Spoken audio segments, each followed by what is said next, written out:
Assalamualaikum warahmatullahi wabarakatuh. Perkenalkan, nama saya Syulza Kimika dari kelompok 1. Di sini saya akan melakukan pemeriksaan fisik sistem pernapasan untuk memeriksa apakah ada gangguan atau kelainan pada sistem pernapasan pasien dan melihat bagaimana irama nafas pasien dan frekuensi nafas pasien. Di sini alatnya ada stetoskop dan endoscop. Langsung saja pada prosedurnya. Baiklah Pak, perkenalkan, nama saya Syulza, saya perawat dan petugas siang hari ini. Di sini saya akan melakukan pemeriksaan fisik sistem pernapasan pada Bapak untuk melihat apakah ada gangguan nafas pada sistem pernapasan Bapak. Apakah Bapak bersedia? Baiklah Pak, kita tutup sampiran dulu untuk menjaga privasi pasien. Selanjutnya cuci tangan.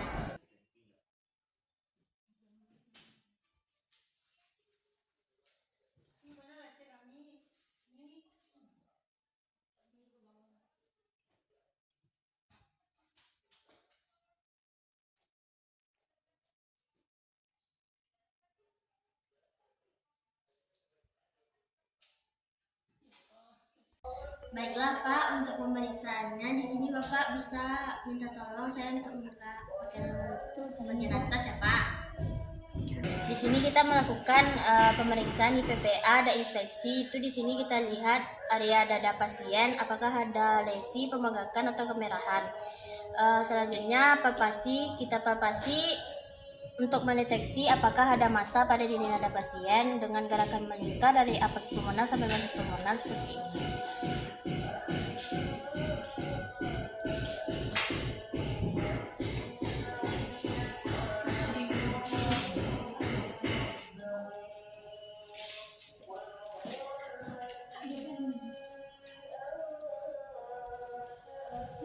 Lalu kita minta pasien untuk mengatakan 77 untuk pemeriksaan taktil fremitusnya. Silakan Pak, bilang 77. 77. Lagi Pak. 77. Lalu kita periksa pergerakan dinding dada pasien dengan seperti ini. Minta pasien untuk bernafas Pak. Baiklah, di sini kita selanjutnya akan memperkusi atau mengetuk dinding dada pasien. Oke.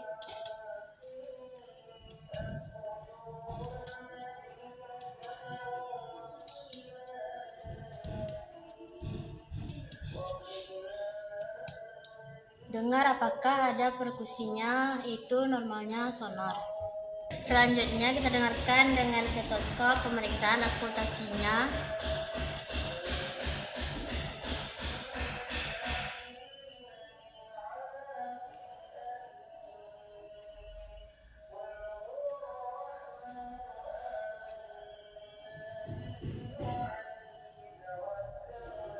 Kita dengarkan apakah ada bunyi suara nafas tambahan seperti rongki, wheezing, atau stridor.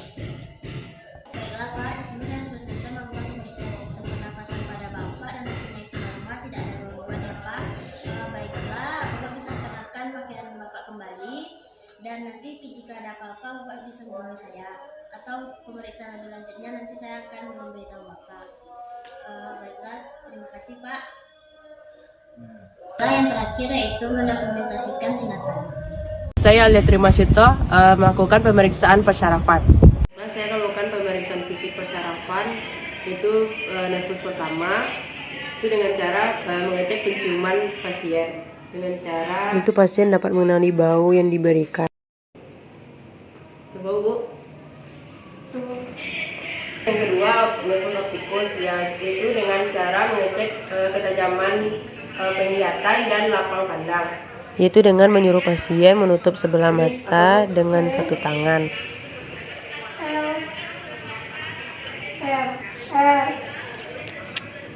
Setelah dilakukan pemeriksaan, penglihatan pasien normal. Yang kedua itu lapang pandang. Itu matanya Bu, sebelah. Kelihatan Bu? Iya. Selanjutnya nervus 3, 4, dan 6, yaitu yang pertama observasi pada palpebra apakah ada udem. dan hiperemi konjungtiva, sis kelopak mata. Selanjutnya pemeriksaan pupil terhadap rangsangan cahaya.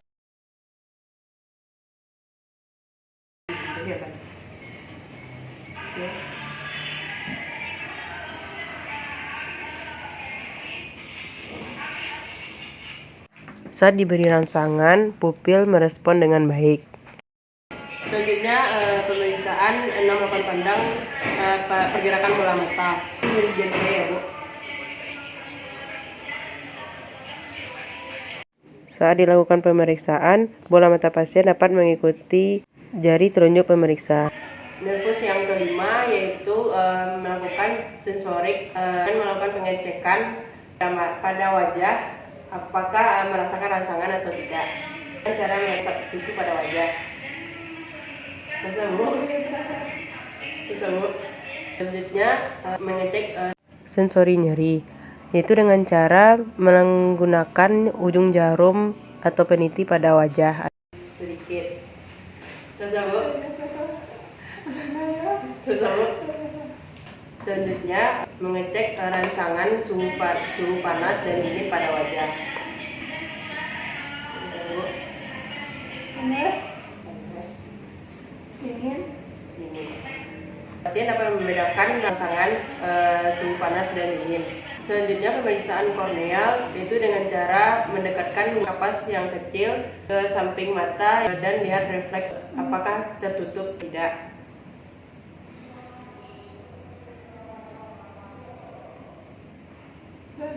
Saat diberi rangsangan secara refleks tertutup. Selanjutnya pemeriksaan motorik dengan cara menyuruh pasien dengan melakukan gerakan mengunyah dan perhatikan kesimetrisan pada saat pasien mengunyah. Apakah otot mandibula kiri kanannya simetris atau tidak? Boleh mengunyah, Bu?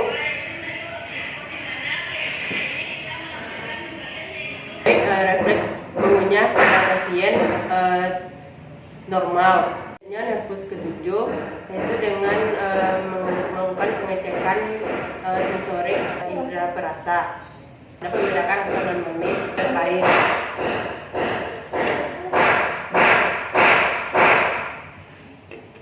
Rasanya, Bu? Manis. Baik, pasien dapat membedakan rasa asam, manis, dan pahit. Selanjutnya fungsi motorik, menyuruh pasien tersenyum, bersiul, mengangkat alis secara berbarengan, menutup mata, dan mengembungkan pipi dan melihat kesimetrisan kanan dan kiri. Coba tersenyum, Bu. Coba bersiul, Bu. Naikkan alis, Bu. Menutup matanya, Bu. Ada, Bu. Mengembungkan pipi, Bu.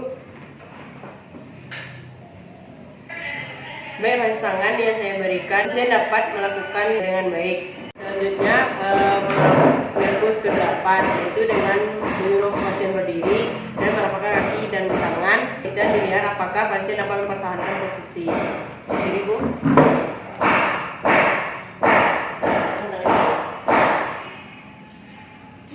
Tutup matanya, Bu.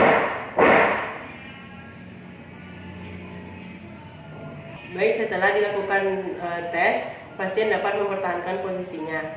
Selanjutnya, mengecek tes pendengaran dengan Weber test dan Rinne test. Selanjutnya, nervus 9 dan 10. Itu dengan cara menyuruh pasien minum A, lalu melihat apakah ovula dan palatumnya normal. Jika normal, ovula berada di tengah dan palatumnya sedikit terangkat. Periksa gag refleks dan dinding belakang faring menggunakan aplikator dan observasi gerakan faring. Bu, coba sebutkan A, Bu. A. Baik, sisi ovula di tengah dan palatum sedikit terangkat dan dinyatakan normal. Selanjutnya, memeriksa motorik faring dengan menyuruh pasien dengan air. Baik, setelah dilakukan tes, pasien dapat menelan dengan baik dan tidak ada kesulitan menelan. Halo, assalamualaikum warahmatullahi wabarakatuh. Perkenalkan, saya Ilham, mahasiswa D3 Keperawatan dari Akper IPTK Solo. Maksud kali ini saya akan membuat video pemeriksaan fungsi paru. Langsung saja kita masuk ke pengertian atau teori dari fungsi paru. Baiklah, mari kita masuk ke pengertian. Tes fungsi paru atau uji spirometri adalah tes yang digunakan untuk memeriksa kondisi dan fungsi saluran pernapasan. Dalam tes ini, jumlah dan kecepatan udara yang dihirup dan diembuskan pasien akan diukur. Berikutnya ada tujuan praktikum. Pertama, mendiagnosis penyakit paru tertentu seperti asma. Kedua, membantu menentukan penyebab masalah pernapasan. Tiga, mengukur fungsi paru pada seseorang yang memiliki penyakit paru. Yang keempat, memonitor keefektifan terapi. Yang kelima, mengidentifikasi seorang yang berisiko tinggi memiliki penyakit paru, khususnya perokok. Keenam, mengevaluasi kemampuan seorang untuk bernapas sebelum operasi. Yang ketujuh, memonitor fungsi paru seorang yang terpapar substansi yang menyebabkan kerusakan paru. Lalu ada alat dan bahan. Yang pertama ada spirometer Hodgkinson, yang kedua spirometer trifluid injektif, ketiga nose clip, yang keempat alkohol 70%, kelima mud paste, yang terakhir ada kertas cetak spirometri. Kita lanjut ke prosedur praktikum. Yang pertama, bersihkan mud paste spirometer dengan larutan alkohol dan atur pointer pada angka 0. Kedua, mendapatkan DV dan MVV probandus bernapas normal pada spirometer. Ketiga, mendapatkan nilai VC dan VEV1 dan probandus melakukan ekspirasi paksa setelah inspirasi maksimum. 4. Catat hasilnya. Nah, setelah melihat video teori tadi, mari kita langsung saja masuk ke video prakteknya. Kita lihat pada video, pasien memperagakan untuk menghirup nafas terlebih dahulu 1-3 kali. Yang keempatnya, dihirup secara dalam-dalam dan dilepaskan secara paksa, secara maksimal supaya dapat hasilnya. Begitu lagi, diulang lagi, dihirup secara dalam-dalam lalu dilepaskan secara paksa, begitulah. Dapat hasilnya baru kita lihat di alat spirometrinya.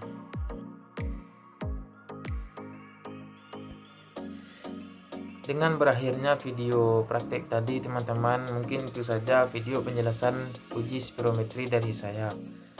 Kalau ada salah boleh dikoreksi. Semoga bermanfaat bagi teman-teman semua. Saya akhiri, Assalamualaikum warahmatullahi wabarakatuh. Assalamualaikum warahmatullahi wabarakatuh. Perkenalkan, nama saya Priska Rinjani. Saya berasal dari Akper IPTK Solo, kelas 3B dan dari kelompok 5. Di sini saya akan memperkenalkan alat dan bahan untuk pemasangan oksigenasi. Yang pertama ada bak instrumen. Di dalam bak instrumen yaitu ada handscone, ada nasal kanul dan ada kapas lidi. Setelah itu ada tisu dan ada bengkok. Selanjutnya ada tabung oksigen. Ini ada tabung oksigen, flowmeter, humidifier dan kabulator. Kegunaan kabulator di sini yaitu untuk mencek apakah masih ada oksigen di dalamnya. Yang flowmeter yaitu untuk kecepatan dari oksigen, yang humidifier untuk kelembapan dari pemberian oksigen. Selamat pagi Bu, perkenalkan saya Priska Rinjani, perawatan petugas pada pagi hari ini. Ibu karena sesak napas, kita akan melakukan pemasangan oksigen ya Bu.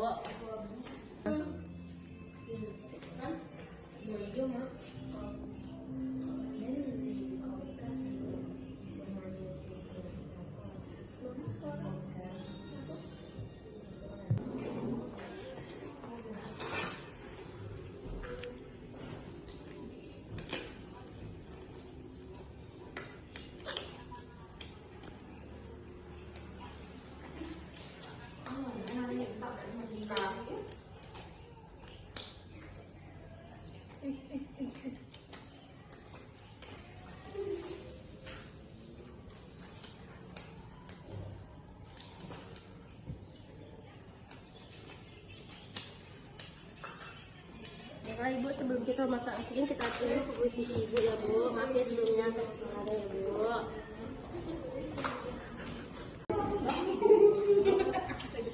Baiklah Ibu, sebelumnya kita bersihkan dulu hidungnya ya Bu. Maaf ya Bu.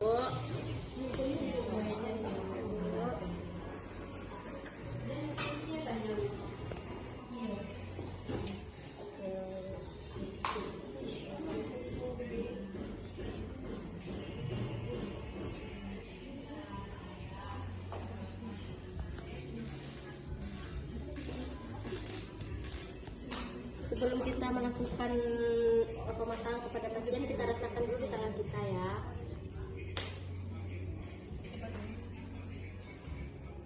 Coba terasa kita pasangkan kepada pasien. Maaf ibu, angkat kepalanya sedikit ya bu. Nah ibu, oksigennya sudah terpasang. Apakah ibu nyaman dengan pemasangan oksigennya? Nanti kalau misalnya masih ada terhambat pernapasan, panggil saya ke depan ya ibu. Terima kasih.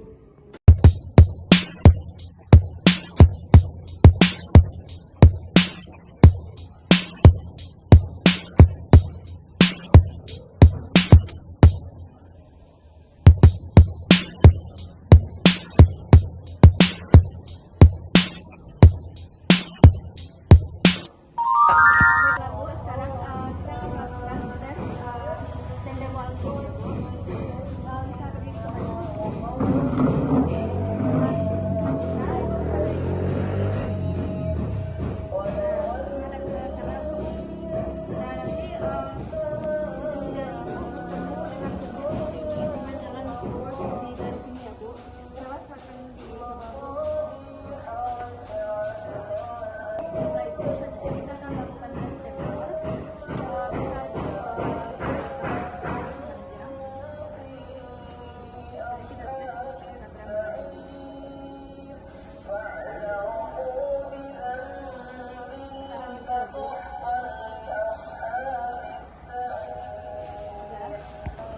Baiklah Bu, sekarang kita akan melakukan tes finger toenails.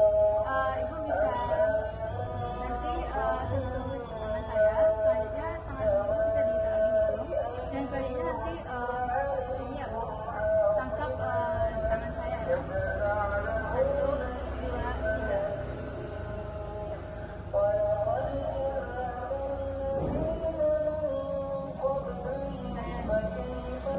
Baiklah Bu, selanjutnya saya akan melakukan tes Kirpiano Keneria. Ibu bisa ikuti gerakan saya ya. 1, 2, 3.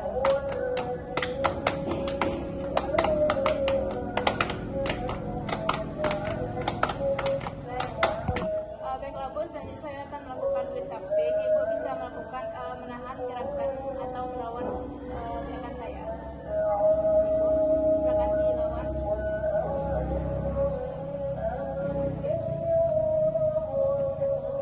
Baiklah Bu, selanjutnya kita akan melakukan arm pulling. Ibu bisa mengepalkan tangannya, tangan kanan. Nah, lalu tangannya dikepal kuat, masih kuat tenaga Bu. Tahan.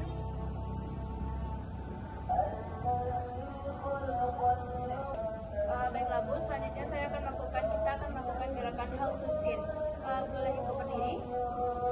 Nah, selanjutnya tangan ibu, kaki dan seperti ibu dibuka dulu. Nah, ibu bisa berdiri di sini. Agak di sisi kanan, sisi lagi ke belakang. Nah, nanti ibu bisa ini ya Bu. Nah, kakinya diberikan di samping, lalu lurus kembali dan coba ulangi lagi. Nah, agak rapatkan ya. Baiklah Bu, sekarang kita akan melakukan sebelumnya ibu bisa berdiri. Jalan menurut garis ini ya Bu. Oke, saya akan melakukan kisah kaki dulu ya.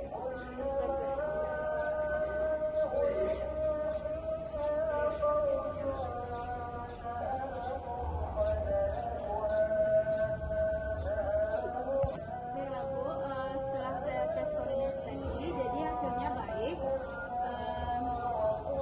Terima kasih atas waktunya. Permisi Bu, perkenalkan saya perawat Lorenza. Saya di sini akan melakukan tes keseimbangan pada Ibu. Di sini membutuhkan waktu sekitar 10 menit ya Bu. Gunanya untuk melatih keseimbangan Ibu. Nah, yang langkah pertama itu ada tes penunjuk hidung. Ikuti Saya Ibu. Tunjuk. Selanjutnya coba Ibu tunjuk ujung hidung Ibu.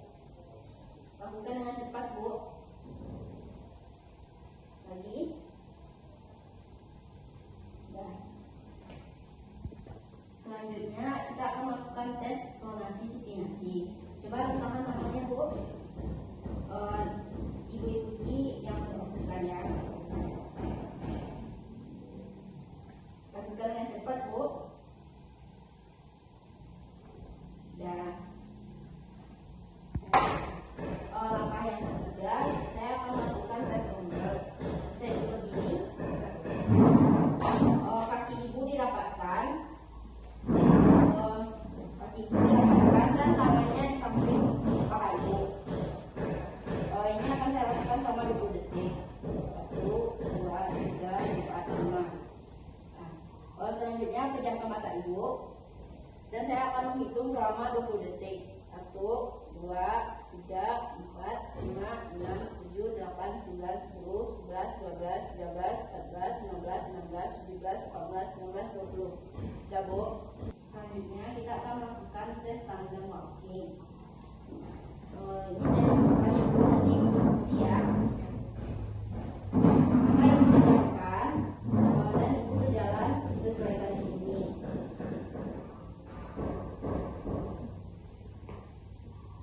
Coba dicoba Bu.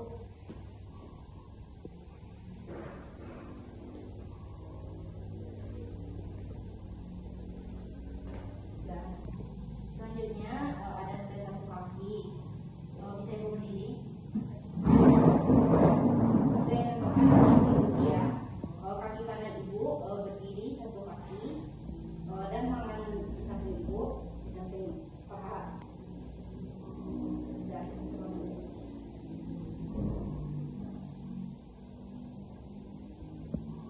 satu lagi Bu, yang satu lagi. Dan tes keseimbangannya sudah selesai ya Bu, hasilnya cukup baik meskipun ada sedikit yang kurang, tapi itu sudah baik. Terima kasih ya Bu. Kenalkan, nama saya Sofina Nafresi. Saya dari kelompok 1 akan melakukan pemeriksaan tentang sistem neurologi. Melakukan cuci tangan dengan 6 langkah.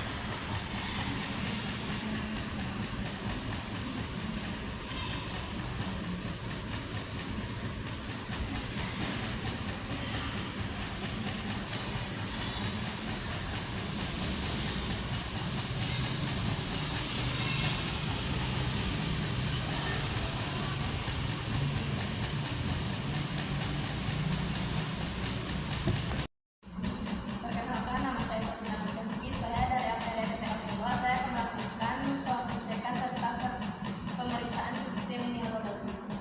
Nah, dalam di sini neurologis adalah salah satu cara untuk mengetahui status tanda-tanda atau masalah kesehatan yang khusus, seperti sistem persyaratan, dan tujuannya untuk mengidentifikasi secara dini status sistem persyaratan.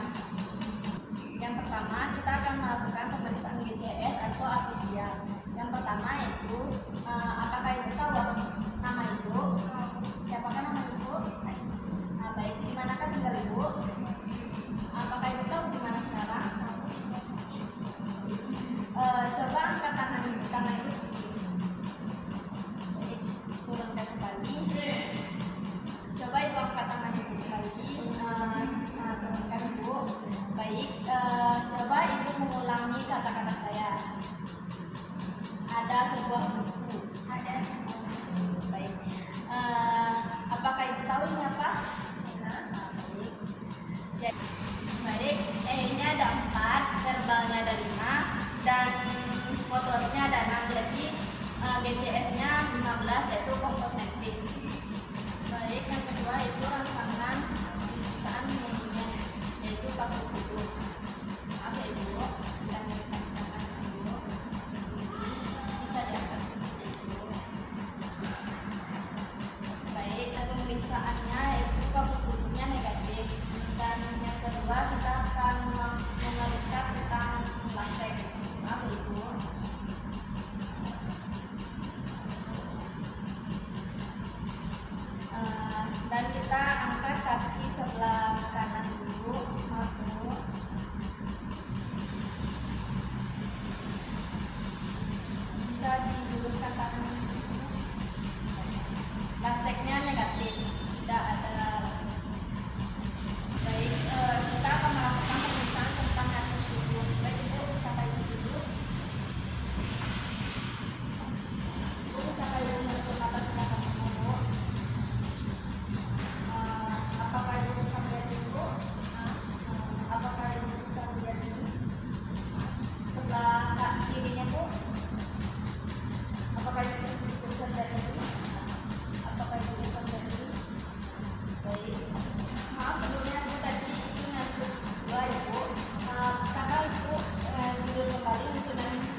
terus